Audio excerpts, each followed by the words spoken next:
Ken Burns has been called the most influential filmmaker of our time. His latest work, The Roosevelts, An Intimate History, is a 7-part, 14-hour epic documentary about Teddy, Franklin, and Eleanor Roosevelt, and it premieres this Sunday on PBS. I'll talk to Ken Burns in just a moment, but first, here's a preview of The Roosevelts, An Intimate History.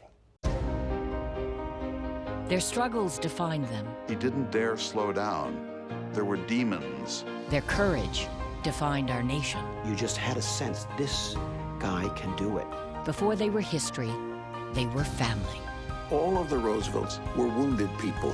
Things had happened to them that they had to overcome. The Roosevelts, An Intimate History, the new film from Ken Burns.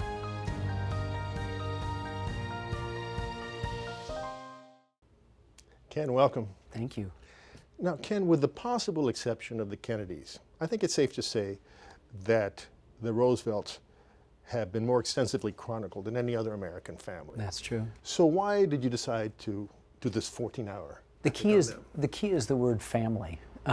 Most of the treatments of the Roosevelts focuses on Theodore, or focuses on Franklin, or focuses on Franklin and Eleanor as husband and wife, and a little bit on Eleanor. No one's put them together as the complicated, interwoven, intertwined family drama that it is. For some reason, our conventional wisdom imposes a superficial view of these people, and because Theodore was a Republican and Franklin was a Democrat, they must be entirely different. But it's actually the similarities between them that are most important, and we felt really compelled, that would be Jeffrey Ward, the writer of this series and a longtime collaborator with me, to delve deep into this family drama and see it as it is. This family touched more American lives than any other family. But what's the overarching legacy? Their biggest overarching legacy, do they share one, and does Eleanor share in that legacy? She very much shares in it in every way, shape, and form. She is very much her uncle's favorite niece, and she is very much her husband's wife, and more importantly, she is very much her own person. She is the conscience of his administration. She seems to be right on almost every single issue, seem to see beyond the horizon into the future about what the coming issues of race, women's issues, workers, poverty, immigration, all the things we debate today. These are people to the manor born. They could have all enjoyed a life of luxury. Their inherited wealth permitted them. Instead, they served their country, gave up everything for their country with the simple idea. I think if you distilled the philosophies of each with regard to the American people, they thought that when we all do well, we all do well. It's a level playing field that they seek, that in their time the wealth had a disproportionate amount of power and there was a declining middle class. Both men, as presidents, tried to elevate that middle class and say everybody should be equal. Now, you've called yourself an archival filmmaker. How much archival material did you collect for this? Well, we have over 25,000 still photographs from literally hundreds and hundreds and hundreds of sources around the world. And this is grist for a mill that will only use about 2,250, 2,300 photographs, but you need to collect that wide. So too with the still photographs, with the newsreel photographs, we've been able to find rare and never before seen footage of Franklin Roosevelt taking those arduous steps before and after the cameras were supposed to be not on or turned off. And it's very powerful footage, and I think you'll get an idea of all that we didn't see. I mean, he particularly is sort of opaque and difficult to know. And the polio and the restrictions about filming that, which would have been poison, political poison at the time, because people would have felt a lot of pity, and he couldn't have that. He had stuff to handle, the two greatest crises since the Civil War, the Depression and World War II.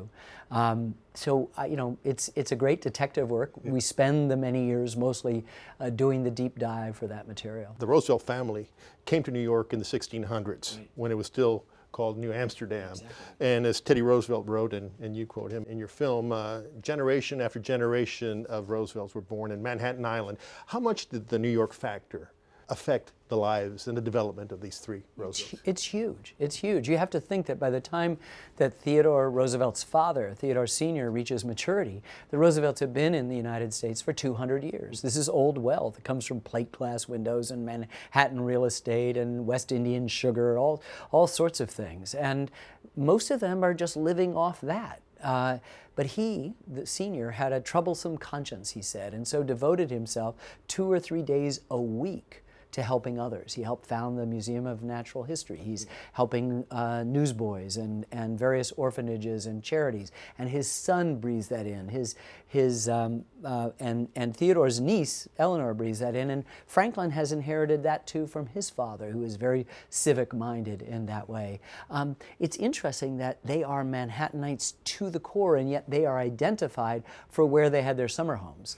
For Theodore Roosevelt, it's Oyster Bay, Sagamore Hill. For Franklin Roosevelt, it's Hyde Park, it's Springwood, and Valkill later on for Eleanor. It's sort of interesting that they're defined that way, and I think as the family branches dispersed, as families will do, and Franklin began to elevate, the antagonism between the branches grew because the Theodore Roosevelt side, Republicans, thought that this poseur, Democrats, were sort of stealing their rightful place as the heirs to the legacy of Theodore Roosevelt. And it turns out Franklin ran circles around them in terms of that ability to interpret what his more famous fifth cousin was up to. We live in a time where it seems like our attention span is shrinking by the minute, and media consumers seem to want short and quick content. You, during this period of time, you've continued to do these long documentaries, multi-part, which force people to spend a lot of attention and time on your work. You've been successful. What's your secret? Well, I think I've been vindicated for one thing. I don't know whether I have a secret, but I just know that all real meaning in this world accrues in duration. The work you're proudest of, the relationships you care about, have benefited from your sustained attention. That's where we get it. Sure, we're in an age where we write OMG and LOL, but we all crave something. I have a 9-year-old daughter who just stopped this year, put down all the various devices, and for 2.5 months read 7 volumes of Harry Potter, each volume of which would take longer to read than any of my longest series, baseball, 18.5 hours, would take to watch. And so I think we're starved for that. It's okay to have all these other habits. It's just somewhere we have to feed the soul. And now we're in habits where we like the deep dive. We like the binge watching. And binge watching is about trying to clear the clutter of all that stuff away and say, you know what, I'm going to spend the next 3 hours with House of Cards. I'm going to spend it with the Roosevelts. I'm going to spend it with Orange is the New Black. I'm going to have an experience which is my own and the artist, and it's not going to be interrupted by commercials, which we don't have on public television anyway. It's not going to be interrupted by this sort of ADD existence that we seem to have everywhere. We're constantly, confronting our gadgets and our devices, and there's no there. We all want a there, and fortunately public television gives us that place which at least we can go stray. It's perfectly all right, but at least it's good to have a home blaze, to come back and go, whew, I can thank the people who brought us here, our underwriters, and let's do a deep dive for 2 hours. All right, Ken. Thank you so much. It's my pleasure.